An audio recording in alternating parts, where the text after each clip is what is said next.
Welcome back. Even in war, there are rules. But what happens when those rules are violated? Sandy Ronaldo explores the complicated process of bringing war criminals to justice.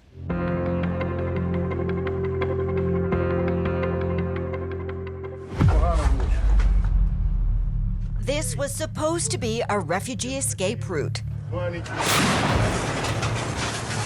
Instead, Russian forces fired missiles here every 5 to 10 minutes.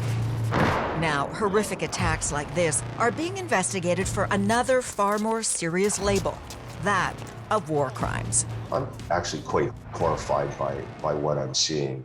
Bill Wiley is a career war crimes investigator. Born in Toronto, he was with the Department of Justice War Crimes Unit. I've worked in a lot of war zones now over the last 25 years, and this conflict hits close to home. Wiley's been involved in war crime investigations in the former Yugoslavia, Rwanda, and Syria. Seeing gut-wrenching video like this coming out of Ukraine, where an apartment building was hit over and over again, a maternity hospital was pounded so hard the ground shook up to 2 kilometers away.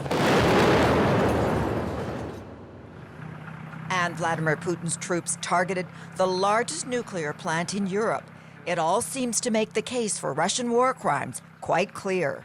It's I think, a popular misconception that dead civilians translate readily into an easily built prosecutorial case. And it's really not the situation. It requires a lot of legwork. To Ukrainian President Volodymyr Zelensky, it might be clear. He said Russian forces brutally fired on Kharkiv from jet artillery. It was clearly a war crime. Ніхто у світі не пробачить вам вбивство мирних українських людей. On the ground, it might be clear to the former Ukrainian ambassador to Canada. We are talking about all people, about children, so this is terrible. So every time when you hear an airstrike siren, you take it very seriously, because every day you see how they target specifically apartment blocks and civilian infrastructure. And in Washington, it's clear to Ukraine's ambassador to the U.S. And they are shooting us with missiles, ballistic missiles. They use the vacuum bomb today, which is actually prohibited by Geneva Convention. War crimes are defined by the Geneva Conventions. They include atrocities or offenses against persons, murder, and wanton destruction of cities, towns, or villages, or devastation not justified by military necessity. Although it's not easy to watch, videos like this coming out of Ukraine could be evidence of criminal acts. An evacuation point crossing where several civilians were killed. Come on, medic! When you look at the images that we're seeing in North America, reports that Russian soldiers are intentionally targeting citizens trying to flee. They're targeting border crossings that are supposed to be used as human corridors. They're targeting nuclear plants, targeting residences, installations, infrastructure, hospitals. It sure looks like war crimes. It certainly appears that there's a deliberate targeting of civilians and civilian infrastructure, and that would constitute a war crime. But to come to a firm conclusion, obviously, a great many investigative resources need to be invested, and that will take some time. So far, this is not enough evidence to put forward a war crimes charge. You need more evidence. Oh, absolutely. What we have now is a lot of evidence of destruction, death, mayhem, but that constitutes, as your viewers may not realize, a very small part of a war crimes prosecution. But those initial steps are starting now. In The Hague, Netherlands, the International Court of Justice heard from a Ukrainian envoy who argued Vladimir Putin entered his country under false pretenses. The purpose of the war, he said, was to protect people from genocide. This is a horrible lie. Putin lies and Ukrainians, our citizens, die. It is not Ukraine who commits genocide. It is Russia and its political leadership and military personnel who commit crimes against humanity and war crimes on the territory of Ukraine.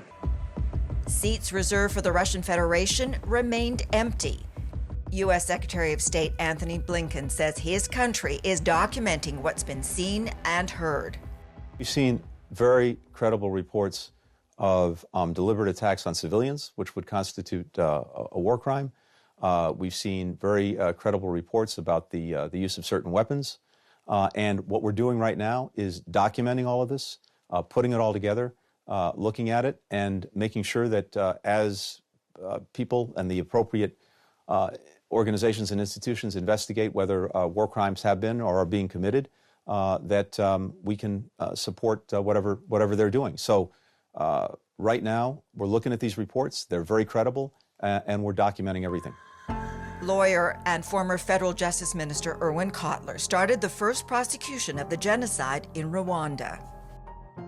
800,000 died in 1994 during a horrific 100-day-long ethnic cleansing. You know from your own experience that in order to press charges, in order to have any kind of teeth in a criminal court environment, you need documentation.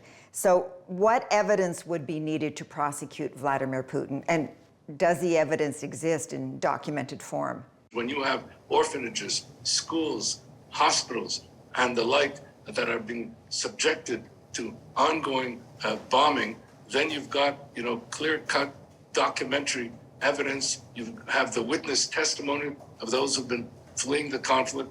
And let's not forget that these things take time to accumulate. But how likely is it that Vladimir Putin would end up in a courtroom?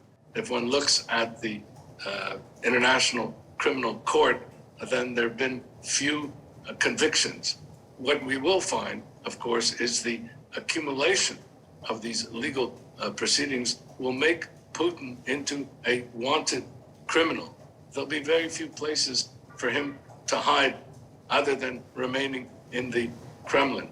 Yes, I believe that, number one, there has been a clear criminal act of aggression, which the Nuremberg tribunals characterize as the most supreme evil of war crimes. The Second World War was the first major conflict in which the victors carried out trials. After the war ended, the Nuremberg trials began. In all, nearly 200 former Nazis were tried, more than 160 convicted, and 37 sentenced to death. All of those trials relied heavily on written documents like this. As Bill Wiley knows all too well, documents are key in any war crime convictions, as those paper trails can help prove intent. So was the intent to destroy defending forces, or was the intent to destroy civilians and civilian infrastructure? Bill Wiley and his team gathered more than 1.3 million of them, mostly from government offices in northern Syria, where a decade-long war left more than 350,000 killed.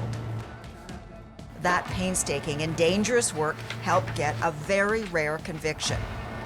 Wiley's work helped find this man, Anwar Raslan, guilty of crimes against humanity for torturing Syrian prisoners. In this war, Wiley believes following any Russian paper trail will be key as well. We need to get on the ground in the midst of the conflict as soon as possible. So, Bill, is the point here to build evidence against the Russian regime or to go after Vladimir Putin?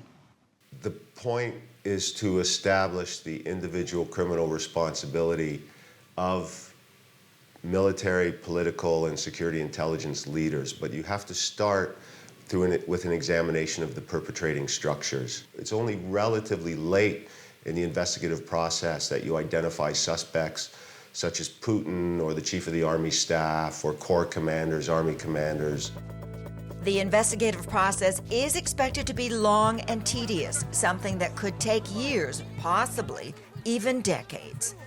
Based on your experience in the field going after war criminals, there's no guarantee in the end that they are going to pay for the crimes that they committed. So what keeps you going? The key is to temper expectations, in my experience, and to accept that every suspect brought to trial and successfully prosecuted is, unluckily for them, ultimately serves as a symbol for the suffering of a great many victims. But the question remains, will the ultimate symbol of this horrific war ever face the justice so many are demanding? So just how hard is it to convict an accused war criminal? Well, Slobodan Milosevic was indicted for genocide during the Kosovo War. He went to trial but died of a heart attack in custody 15 years after the atrocities. And so he was never convicted.